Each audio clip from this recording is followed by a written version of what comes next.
Hello friends, कैसे हो आप सभी लोग। आई होप कि सभी बहुत अच्छे होंगे। तो जैसा कि हमारी दिल्ली पुलिस कांस्टेबल 2023 जिसके फॉर्म अभी इस टाइम पे फिल हो रहे हैं और उन सभी की जो वैकेंसी आई हुई है उनके लिए जो जीके जीएस का पोर्शन है जो कि 50 मार्क्स का है, जो कि दिल्ली पुलिस कांस्टेबल में 50 मार्क्स की जीके जीएस और प्लस करंट अफेयर्स पूछी जाएगी। तो उसके लिए आपकी जो रफ्तार सीरीज चल रही है जिसमें कि आपके 5000 क्वेश्चन ऐसे हैं जिन्हें वन लाइनर के थ्रू कंप्लीट कराया जाएगा। जैसे ही ये 5000 क्वेश्चन कंप्लीट होते हैं उसके बाद आपको जो Delhi police constable previous year में जितने भी एग्जाम हो चुके हैं उन सभी की जीके जीएस की सीरीज करा दी जाएंगी, प्लस अदर मॉक टेस्ट आपको कंप्लीट करा दिए जाएंगे। तो आप लोगों को ये क्लास कैसी लगती है कमेंट बॉक्स में ज़रूर बताइएगा और क्लास को ज़्यादा से ज़्यादा शेयर कीजिएगा ताकि आप लोगों के लिए ऐसे ही और भी ज़्यादा जो आप लोगों के एग्जाम के लिए बेनिफिशियल वीडियोज़ हों वो आपके लिए लेके आ जाएँ। तो आज हम हमारे नेक्स्ट क्वेश्चन के बारे में बात करेंगे। तो सबसे पहले बात करते हैं हमारे 101 क्वेश्चन से।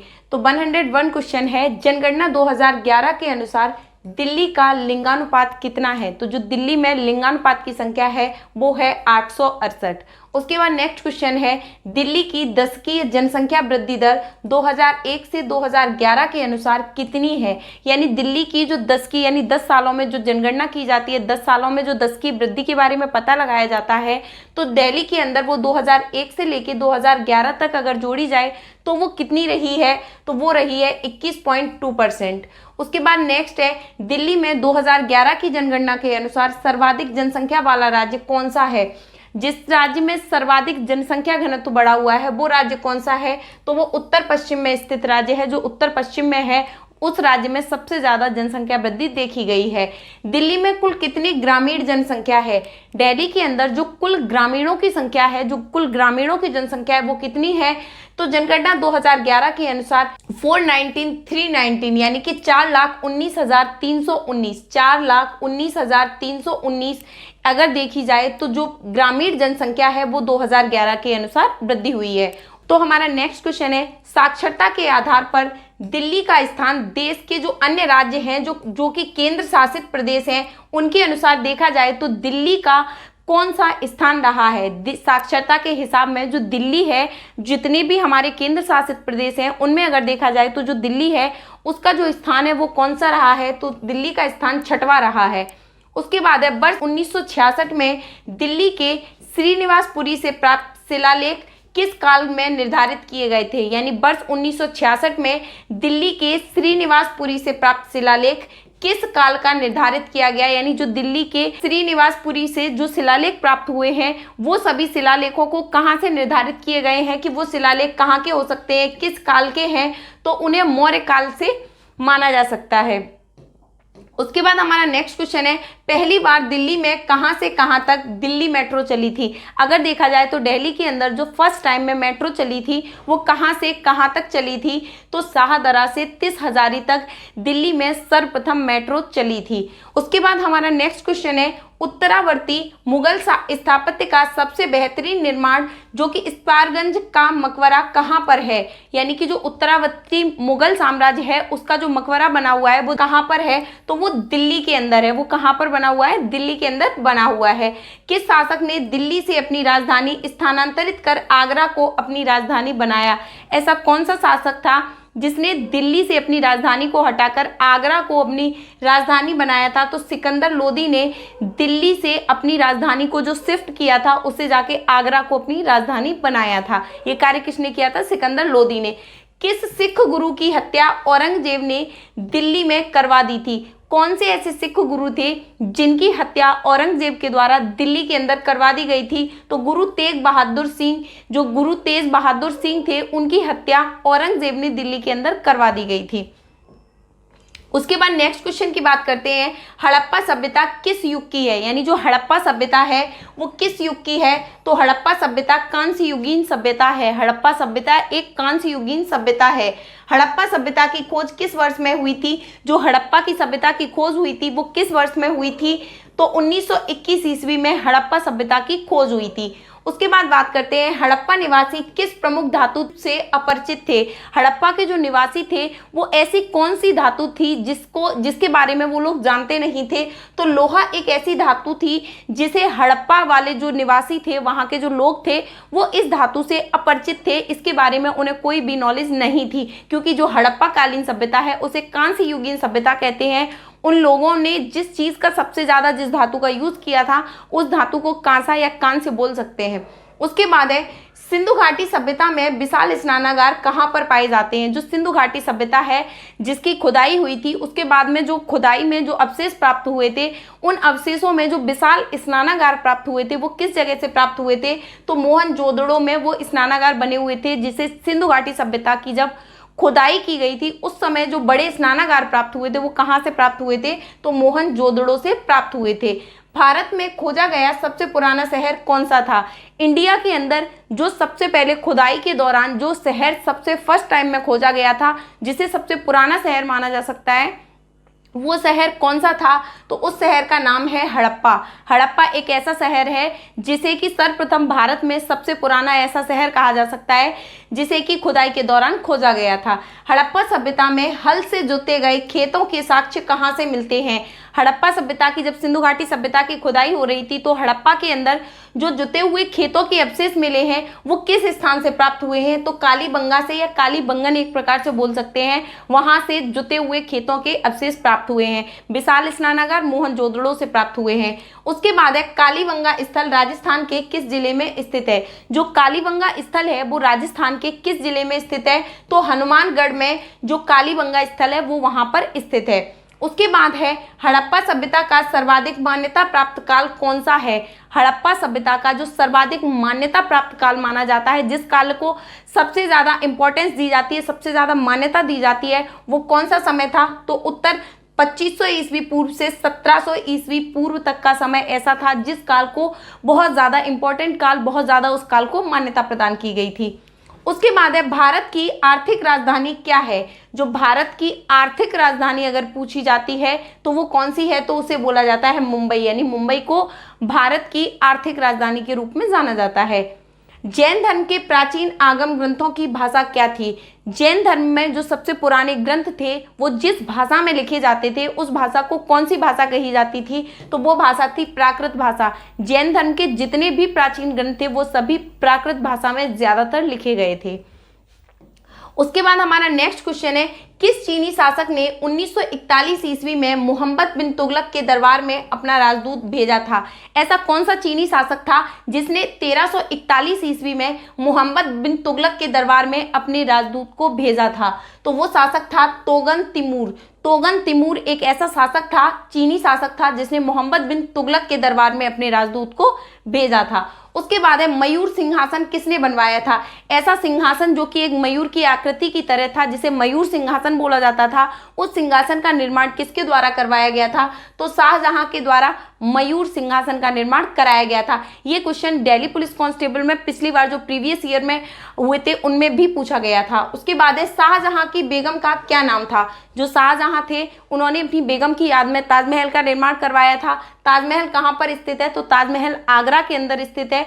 तो उनकी जो बेगम थी उनका नाम क्या था। उनकी बेगम का नाम था मुमताज, जिनके नाम पर उन्होंने ताजमहल का निर्माण करवाया था। उनकी मृत्यु हो जाने के बाद उनकी जो स्मृति में उन्होंने जिस महल का निर्माण करवाया था उसे ताजमहल के नाम से जाना जाता है।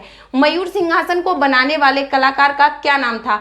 जिस कलाकार ने जो कि मयूर सिंहासन बनवाया था, जिसे शाहजहां ने बनवाया था, उस मयूर सिंहासन को बनाने वाले कलाकार का नाम क्या था। तो उसका नाम था बादल खां। बादल खां एक ऐसा कलाकार था जिसने मयूर सिंहासन बनाया था, और मयूर सिंहासन बनवाया किसने था, शाहजहां ने बनवाया था। दिल्ली के सुल्तानों में ऐसा कौन था जिसने योग्यता के आधार पर पद देना प्रारंभ किया था। किसी भी इंसान को अगर किसी भी पद को देना है तो वो उसकी जाति या उसके वर्ण के हिसाब से न देकर उसकी योग्यता के अनुसार पद देने की जो सर्वप्रथम नीति अपनाई थी वो किस शासक ने अपनाई थी। तो मोहम्मद बिन तुगलक ने योग्यता के अनुसार लोगों को पद देना स्टार्ट किया था। उसके बाद है मोहम्मद बिन तुगलक ने अपनी राजधानी कहाँ स्थानांतरित की। मोहम्मद बिन तुगलक ने जो अपनी राजधानी थी उसे स्थानांतरित कर दौलताबाद को अपनी राजधानी बनाया था। उसके बाद है मोहम्मद बिन तुगलक के दरबार में किसने 17 साल गुजारे? ऐसा कौन था जो लगातार 17 सालों तक मोहम्मद बिन तुगलक के दरबार में रहा था? तो वो था बर्नी। बर्नी एक ऐसा इंसान था जो कि 17 सालों तक लगातार मोहम्मद बिन तुगलक के दरबार में रहा। कृषि के विकास के लिए मोहम्मद बिन तुगलक ने किस विभाग की स्थापना की? कृषि का विकास बहुत अच्छे से हो सके, फसल उपजाऊ हो सके, फसल में अच्छे बीज हो, फसल के बारे में जिन चीज़ों की सबसे ज़्यादा देखरेख की, लोगों को, मजदूरों को, खेतरों को, हर चीज़ की देखभाल करने वाला जो मोहम्मद बिन तुगलक था, उसने किस विभाग की स्थापना की?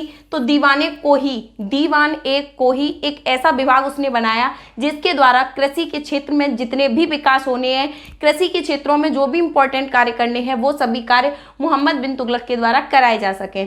उसके बाद है मोहम्मद बिन तुगलक को मानसिक रूप से विक्षिप्त किसने माना था? ऐसा कौन सा शासक था जिसने मोहम्मद बिन तुगलक को मानसिक रूप से मेंटली एक प्रकार से डिसेबल माना था, मेंटली विक्षिप्त माना था?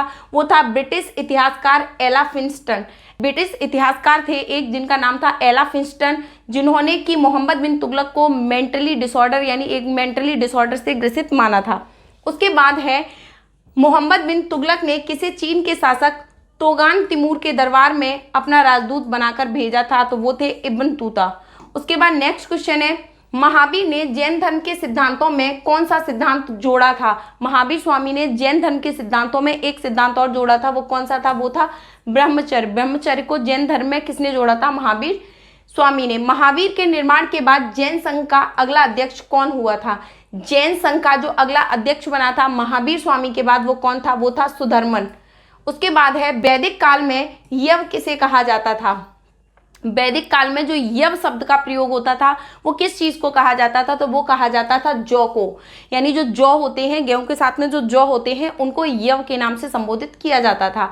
दिलवाड़ा के प्रसिद्ध जैन मंदिरों को किसने बनवाया था? तो सोलंकियों ने बनवाया था, जो कि दिलवाड़ा के अंदर प्रसिद्ध जितने भी जैन मंदिर हैं उन सभी का निर्माण किसके द्वारा करवाया गया था? तो वो करवाया गया था सोलंकियों के द्वारा। बौद्ध धर्म के प्रवर्तक गौतम बुद्ध का जन्म कब और कहाँ हुआ था? बौद्ध धर्म के प्रवर्तक कौन थे? गौतम बुद्ध। गौतम बुद्ध का जन्म कब और कहाँ हुआ था?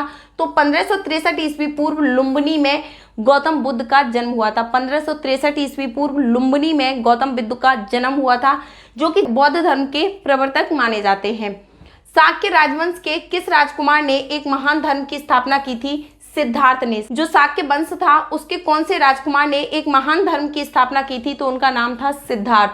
उसके बाद है आर्यों के प्रारंभिक जीवन निर्भर था पशुचरण पर। जो आर्य लोग थे उनका जो स्टार्टिंग में, जो बहुत ही पुराने समय में, जब एक तरीके से मान लिया जाए वैदिक काल के समय में, उनका जो जीवन निर्भर था, जो सबसे स्टार्टिंग काल था, उसमें किस पर डिपेंड करते थे? तो वो डिपेंड करते थे पशुचरण पर, पशु चराने वाले कार्यों पर डिपेंड करते थे। चित्रित धूसर मृदभाण का संबंध किस काल से है? तो वो है वैदिक सभ्यता से।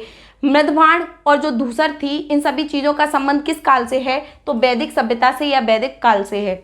उसके बाद है कला की मथुरा शैली की मूर्तियों का निर्माण किसमें हुआ था? तो रेड सैंड स्टोन से, जो कि कला की मथुरा शैली जो मूर्तियां बनी हुई थी, जो मथुरा शैली में जो मूर्तियों का निर्माण हुआ है, उसमें किस चीज का यूज हुआ है? तो रेड सैंड स्टोन का यूज हुआ है। उसके बाद है कनिष्क बौद्ध धर्म की किस शाखा का अनुयायी था जिसका प्रचार उसने मध्य एशिया व सुदूर पूर्व में किया था? तो वो था महायान का। उसके बाद नेक्स्ट क्वेश्चन है राज्यवर्धन की मृत्यु के पश्चात हर्षवर्धन सिंहासन पर आसीन हुआ। कब आसीन हुआ? तो 606 ईस्वी में राज्यवर्धन की मृत्यु के बाद में हर्षवर्धन उसके पद पर आसीन हुआ, उसके पद पर बैठा। तो वो ईस्वी थी 606। हर्ष महाराष्ट्र के किस शासक को पराजित नहीं कर सका? जो हर्षवर्धन थे वो महाराष्ट्र के ऐसा कौन सा शासक था जिसे पराजित नहीं कर सका? तो पुलकेशिन द्वितीय को हर्ष उसे पराजित नहीं कर सका। बुद्ध ने अपना प्रथम उपदेश कहाँ दिया? तो बुद्ध ने अपना प्रथम उपदेश सारनाथ में दिया। ऋग्वैदिक काल में आर्य लोगों का मुख्य व्यवसाय था खेती करना। जो ऋग्वैदिक काल था उसमें जो आर्य लोग हुआ करते थे, उन लोगों का जो मुख्य व्यवसाय था वो क्या था? वो था खेती करना। किस वेद में प्राचीन वैदिक युग की संस्कृति के बारे में सूचना दी गई है? ऐसा कौन सा वेद है जिसमें प्राचीन वैदिक युग की संस्कृति के बारे में सूचना दी गई है? तो वो वेद है ऋग्वेद। उसके बाद है ऋषभ देव का उल्लेख किसमें मिलता है, तो ऋग्वेद में ऋषभ देव का उल्लेख मिलता है। विष्णु का सर्वप्रथम उल्लेख हुआ है ऋग्वेद में, ऋग्वेद के अंदर विष्णु का भी सर्वप्रथम उल्लेख वहीं पर मिलता है। सारनाथ स्तंभ का निर्माण किसने करवाया था, तो अशोक ने सारनाथ स्तंभ का निर्माण करवाया था। निजामुद्दीन औलिया किस तुगलक से समकालीन थे, जो निजामुद्दीन औलिया थे वो किस तुगलक शासक के समकालीन थे, तो वो थे गयासुद्दीन तुगलक के समकालीन थे। उसके बाद है किसके शासन में 1398 ईस्वी में तैमूर ने दिल्ली पर आक्रमण किया, किसके शासनकाल में 1398 ईस्वी में जो तैमूर थे उन्होंने दिल्ली पर आक्रमण किया, तो नासिरुद्दीन महमूद तुगलक के शासनकाल में जो तैमूर थे उन्होंने दिल्ली पर आक्रमण किया। उस समय वहां के शासक थे नासिरुद्दीन महमूद तुगलक। उसके बाद है अशोक के सारनाथ स्तंभ के निचले भाग पर कौन कौन से जानवर निरूपित हैं, तो हाथी है, घोड़ा है, सांड है और सिंह है। अशोक के जो सारनाथ स्तंभ है, जो सारनाथ का स्तंभ बनवाया गया है, उसके भाग पर जो नीचे जानवर का चित्र बना हुआ है वो कौन कौन है, हाथी है, घोड़ा है, सांड है और सिंह है। उसके बाद है किसने सहिष्णुता, उदारता और करुणा की त्रिविधि के आधार पर राजवंश की स्थापना की थी, तो अशोक ने सहिष्णुता, उदारता और करुणा के आधार पर ही अपने राजवंश की स्थापना की थी। अशोक ने कहा चोल, पांड्य, केरल पुत्र और सती पुत्रों को अपने पड़ोसी शक्तियों के रूप में उल्लेख किया, तो शिलालेख द्वितीय में। उसके बाद है अशोक ने अभिलेख में उसके किस एकमात्र पुत्र की चर्चा की है, अशोक ने जो उसके अभिलेख हैं उसमें अपने एकमात्र पुत्र की चर्चा की है, उस पुत्र का नाम क्या है, उस पुत्र का नाम है तीवर। तीवर के बारे में ही केवल चर्चा की गई है। उसके बाद है दिल्ली सल्तनत में सबसे लंबी अवधि तक किस वंश का शासन था, दिल्ली की जो सल्तनत थी उसमें जो सबसे लंबी अवधि तक शासन रहा है वो किसका रहा है, तो तुगलक वंश का शासनकाल सबसे लंबी अवधि तक रहा है। हिंदुस्तान की राजधानी दिल्ली से दौलताबाद किस शासक ने स्थानांतरित की थी, ऐसा कौन सा शासक था जिसने दिल्ली से दौलताबाद में अपनी राजधानी को शिफ्ट कर दिया था, तो मोहम्मद बिन तुगलक ने दिल्ली से अपनी राजधानी को हटाकर दौलताबाद में शिफ्ट कर दिया था या दौलताबाद को अपनी राजधानी बनाया था। अशोक ने अपनी किस शिलालेख में स्वयं का उल्लेख किया है, तो मास्की में उसने अपने स्वयं के बारे में उल्लेख किया है। मध्यकालीन भारत का प्रथम शासक कौन था जिसने सती प्रथा पर निषेध लगाया, मध्यकालीन भारत का ऐसा कौन सा शासक था जिसने सती प्रथा पर निषेध लगाया, तो मोहम्मद बिन तुगलक ने सर्वप्रथम सती प्रथा पर निषेध लगाया। उसके बाद है किस सुल्तान ने सर्वप्रथम उत्तर भारत की सिंचाई हेतु नहरों का जाल सा फैला दिया था, तो फिरोज शाह तुगलक ने सिंचाई के लिए जो नहरों का एक प्रकार से जाल सा फैला दिया था, तो वो कौन थे, फिरोज शाह तुगलक थे। उसके बाद है मराठा शक्ति का उदय कब हुआ था, तो 17वीं शताब्दी के उत्तरार्ध में मराठा शक्ति का उदय हुआ था। उसके बाद हमारा नेक्स्ट क्वेश्चन है किसके नेतृत्व में 17वीं शताब्दी के उत्तरार्ध में मराठा शक्ति का जन्म हुआ था, तो शिवाजी के शासनकाल में 17वीं शताब्दी के उत्तरार्ध में जो मराठा की शक्ति है उसका जन्म हुआ था। बाबर का जन्म कब और कहाँ हुआ था, तो 24 फरवरी 1483 ईस्वी में फरगना में बाबर का जन्म हुआ था। 24 फरवरी 1483 ईस्वी में फरगना के अंदर बाबर का जन्म हुआ था। बाबर भारत पर पहला आक्रमण किसके विरुद्ध किया था, तो यूसुफ जाइयों के विरुद्ध में बाबर ने अपना पहला आक्रमण किया था। उसके बाद है बाबर का पहला महत्वपूर्ण आक्रमण कब माना जाता है, तो 1526 ईस्वी में सबसे पहला और सबसे महत्वपूर्ण आक्रमण बाबर के द्वारा किया गया माना जाता है। पानीपत की पहली लड़ाई किसके बीच में हुई थी, तो इब्राहिम लोदी और बाबर के बीच में पानीपत की पहली लड़ाई हुई थी। उसके बाद है पानीपत की पहली लड़ाई कब लड़ी गई, तो 1526 ईस्वी में पानीपत की पहली लड़ाई लड़ी गई। खानवा का युद्ध कब और किसके बीच हुआ था, तो 1527 ईस्वी में राणा सांगा और बाबर के बीच में खानवा का युद्ध हुआ था। खानवा का युद्ध राणा सांगा और बाबर के बीच में 1527 ईस्वी के अंदर हुआ था। बाबर और मेदिनी राय के बीच में युद्ध हुआ कि उसे किस नाम से जाना जाता है, तो उसे चंदेरी के युद्ध के नाम से जाना जाता है। जो बाबर और मेदिनी राय के बीच में जो युद्ध हुआ था उसे चंदेरी का युद्ध बोला जाता है, जो कि 1528 ईस्वी के अंदर हुआ था। उसके बाद है घाघरा का युद्ध में बाबर ने किसे पराजित किया था। जो घाघरा का युद्ध हुआ था उसके अंदर जो बाबर थे उन्होंने किसको पराजित किया था, तो महमूद लोदी को, जो कि इब्राहिम लोदी का भाई था, उसे बाबर के द्वारा पराजित किया गया था, महमूद लोदी को। बाबर की आत्मकथा किस नाम से जाना जाता है, जो बाबर की आत्मकथा, बाबर की जो जीवन शैली के बारे में जिस में लिखा हुआ है उसे किस नाम से जाना जाता है, तो तुजुक ए बाबरी, जिसे बाबरनामा के नाम से जाना जाता है, उसमें बाबर की आत्मकथा लिखी हुई है। उसके बाद हमारा नेक्स्ट क्वेश्चन है, किस युद्ध में बाबर ने तोपखानों का इस्तेमाल किया था? तो पानीपत के प्रथम युद्ध में बाबर ने तोपखानों का यूज किया था। पानीपत का द्वितीय युद्ध कब और किसके बीच में लड़ा गया? तो 1556 ईस्वी में अकबर और हेमू विक्रमादित्य के बीच में पानीपत का द्वितीय युद्ध लड़ा गया। उसके बाद है, पानीपत के द्वितीय युद्ध में किसकी जीत हुई? तो अकबर की जीत हुई। पानीपत के द्वितीय युद्ध में अकबर की जीत हुई। सिंहासन पर बैठते ही अकबर ने कौन सा युद्ध लड़ा और उसे जीता भी? तो पानीपत की दूसरी लड़ाई सिंहासन पर बैठते ही अकबर ने लड़ी और जीती भी। उसके बाद है, भारत का प्रथम विधि निर्माता किसे माना जाता है? तो मनु को भारत का प्रथम विधि निर्माता माना जाता है। वैशेषिक दर्शन के प्रतिपादक कौन थे? तो महर्षि उलूक कणाद, जिसे कि वैशेषिक दर्शन के प्रतिपादक माने जाते हैं। न्याय दर्शन के प्रतिपादक किसको माना जाता है? तो महर्षि गौतम को न्याय दर्शन का प्रतिपादक माना जाता है। न्याय दर्शन के प्रतिपादक कौन है? महर्षि गौतम। सांख्य दर्शन के प्रतिपादक कौन है? कपिल मुनि। सांख्य दर्शन है उसके प्रतिपादक, उसके जनक कौन है? कपिल मुनि को सांख्य दर्शन का प्रतिपादक माना जाता है। पूर्व मीमांसा दर्शन के प्रतिपादक कौन है? तो जैमिनी को पूर्व मीमांसा दर्शन का प्रतिपादक माना जाता है। कांचीपुरम के कैलाशनाथ मंदिर का निर्माण किसने करवाया था? जो कांचीपुरम के अंदर कैलाशनाथ का मंदिर बना है उसका निर्माण किसके द्वारा कराया गया था? तो नरसिंह वर्मन द्वितीय ने जो कांचीपुरम के अंदर जो कैलाश मंदिर बना हुआ है उसका निर्माण करवाया था। कांचीपुरम के मुक्तेश्वर मंदिर तथा बैकुंठ पेशमेल मंदिर का निर्माण किसने करवाया था? कांचीपुरम के मुक्तेश्वर तथा बैकुंठ पेशमेल मंदिर का निर्माण किसके द्वारा कराया था? तो नंदीवर्धन द्वितीय ने कांचीपुरम के मुक्तेश्वर मंदिर और बैकुंठ पेशमेल मंदिर का निर्माण कराया था। राष्ट्रकूट वंश के संस्थापक कौन थे? जो राष्ट्रकूट वंश था उसके संस्थापक कौन थे? तो दंती दुर्ग को राष्ट्रकूट वंश का संस्थापक माना जाता है। कृष्ण प्रथम, गोविंद तृतीय, अमोघ वर्ष, कृष्ण द्वितीय, इंद्र तृतीय तथा कृष्ण तृतीय किस वंश के राजा थे? ये जो कृष्ण प्रथम है, गोविंद तृतीय है, अमोघ वर्ष है, कृष्ण द्वितीय है, इंद्र तृतीय है तथा कृष्ण तृतीय किस वंश के राजा थे? तो राष्ट्रकूट वंश के राजा के नाम से इन्हें जाना जाता है। राष्ट्रकूट वंश की राजधानी कहाँ हुआ करती थी? जो राष्ट्रकूट वंश है इसकी राजधानी कहाँ पर हुआ करती थी? तो मनकिर या मान्यखेत माना जाता है जहां पर राष्ट्रकूट वंश की राजधानी हुआ करती थी। राष्ट्रकूट वंश का प्रथम शासक कौन था? तो ध्रुव को राष्ट्रकूट वंश का प्रथम शासक माना जाता है। गौतम बुद्ध के बचपन का नाम क्या था? तो गौतम बुद्ध के बचपन का नाम था सिद्धार्थ। गौतम बुद्ध की पत्नी तथा पुत्र का नाम क्या था? तो गौतम बुद्ध की पत्नी का नाम था यशोधरा और पुत्र का नाम था राहुल। गौतम बुद्ध को ज्ञान की प्राप्ति किस पेड़ के नीचे हुई थी? तो गौतम बुद्ध को जो ज्ञान की प्राप्ति हुई थी वो पीपल के पेड़ के नीचे हुई थी। गौतम बुद्ध को ज्ञान की प्राप्ति कहाँ हुई थी? गौतम बुद्ध को जो ज्ञान की प्राप्ति हुई थी वो बोध गया में हुई थी। कहाँ पर? पीपल के पेड़ के नीचे। गौतम बुद्ध की पत्नी यशोधरा थी, पुत्र राहुल था। गौतम बुद्ध के बचपन का नाम क्या था? सिद्धार्थ था।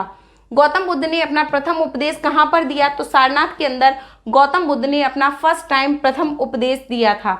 गौतम बुद्ध की मृत्यु को बौद्ध धर्म में क्या कहा जाता है? गौतम बुद्ध की जो मृत्यु हुई थी उसको बौद्ध धर्म में क्या कहा जाता है? तो महापरिनिर्वाण कहा जाता है। गौतम बुद्ध की मृत्यु कब हुई थी? तो 483 ईस्वी पूर्व कुशीनगर में, जिसे कि अब देवरिया के नाम से जाना जाता है, जो कि उत्तर प्रदेश में है। कुशीनगर में 482 ईस्वी पूर्व गौतम बुद्ध की मृत्यु हुई थी। किसके शासनकाल में प्रथम बौद्ध संगीति हुई? तो अजातशत्रु के शासनकाल में प्रथम बौद्ध संगीति हुई। उसके बाद नेक्स्ट क्वेश्चन है, कुतुम्बीनार का कार्य को किस शासक ने पूरा करवाया था? जो कुतुम्बीनार था उसका कार्य अधूरा रह गया था तो उसे किस शासक ने पूरा करवाया था? तो इल्तुतमिश ने कुतुम्बीनार का जो कार्य अधूरा रह गया था उसे पूरा करवाया था। लीलावती पुस्तक किससे संबंधित है? तो गणित से संबंधित है। पहाड़ी काटकर एलोरा का विश्वविख्यात कैलाशनाथ मंदिर का निर्माण किसके द्वारा कराया गया था? तो राष्ट्रकूटों ने कैलाश मंदिर का निर्माण करवाया था। गौतम बुद्ध की मृत्यु को बौद्ध धर्म में क्या कहा जाता है? तो बोला जाता है महापरिनिर्वाण। और बौद्ध धर्म के बारे में जो उन्हें ज्ञान प्राप्त हुआ था उसको क्या बोला जाता है? महाभिनिष्क्रमण काल। प्रथम बौद्ध संगीति कहाँ पर हुई थी? तो 483 ईस्वी पूर्व राजगृह में प्रथम बौद्ध संगीति हुई थी। उसके बाद हमारा नेक्स्ट क्वेश्चन है, प्रथम बौद्ध संगीति की अध्यक्षता किसने की थी? जो प्रथम बौद्ध संगीति हुई थी उसकी अध्यक्षता किसके द्वारा की गई थी? तो महाकश्यप के द्वारा। द्वितीय बौद्ध संगीति कहाँ पर हुई थी? जो द्वितीय टाइम में, जो सेकंड टाइम में जो बौद्ध संगीति हुई थी वो कहाँ पर हुई थी? तो वो हुई थी वैशाली में 383 ईस्वी पूर्व में द्वितीय बौद्ध संगीति हुई थी। तो ये थे हमारे जीके जीएस के most important question. I hope कि ये क्लास आप लोगों को बहुत पसंद आएगी। कमेंट बॉक्स में जरूर बताइएगा कि आपको क्लासें कैसी लग रही हैं। आई होप कि क्लास आपके एग्जाम के लिए बहुत ज़्यादा बेनिफिशियल रहेगी। अभी के लिए हमारी जीके जीएस की रफ्तार सीरीज में फिलहाल इतना ही। Thank you.